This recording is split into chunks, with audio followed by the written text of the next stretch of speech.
ஒரத்தநாடு தொகுதி திமுக வேட்பாளர் ஆர் வைத்தியலிங்கம் தொப்பி அணிந்து பள்ளிவாசலில் உள்ள இஸ்லாமியர்களிடம் வாக்கு சேகரித்தார். தஞ்சை மாவட்டம் ஒரத்தநாடு தொகுதி திமுக வேட்பாளர் ஆர் வைத்தியலிங்கம் தீவிர வாக்கு சேகரிப்பில் ஈடுபட்டார். அதன் ஒரு பகுதியாக முகைதீன் ஆண்டவர் பள்ளிவாசலில் தொழுகை முடித்து வெளியே வந்த இஸ்லாமியர்களிடம் வாக்கு சேகரிப்பில் ஈடுபட்டார். அப்போது பேசிய வைத்தியலிங்கம், பாஜக மதவாத கட்சியாக தமிழ்நாட்டை வஞ்சித்துக் கொண்டிருக்கிறது என்றும், முதல்வர் ஸ்டாலின் பாரதிய ஜனதா கட்சியுடன் போராடி வருகிறார் என்றும் தெரிவித்தார். இந்த தேர்தலில் நாம் வெற்றி பெற்று பாஜக கூட்டணி கட்சிகளை முறியடிக்க அனைவரும் உதயசூரியன் சின்னத்தில் வாக்களிக்க வேண்டும் என கேட்டுக்கொண்டார். நியாயமான முறையில் நமக்கு கிடைக்க வேண்டிய நிதியை கொடுக்க மறுக்கிறது.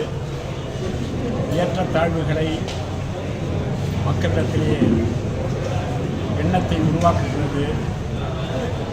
திராவிட இயக்கம், தந்தை பெரியார், பேரறிஞர் அண்ணா, முத்தமிழறிஞர் கலைஞர், திராவிட இயக்கங்கள் எல்லாம் ஏற்றத்தாழ்வுகளற்ற, சாதி சமயமற்ற,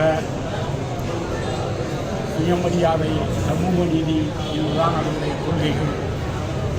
அந்த கொள்கையை வலுவூன்றுவதற்குத்தான் நமது திராவிட முன்னேற்ற கழக தலைவர் தளபதி அவர்கள் பாரதிய ஜனதா கட்சியோடு போராடி கொண்டிருக்கிறார்.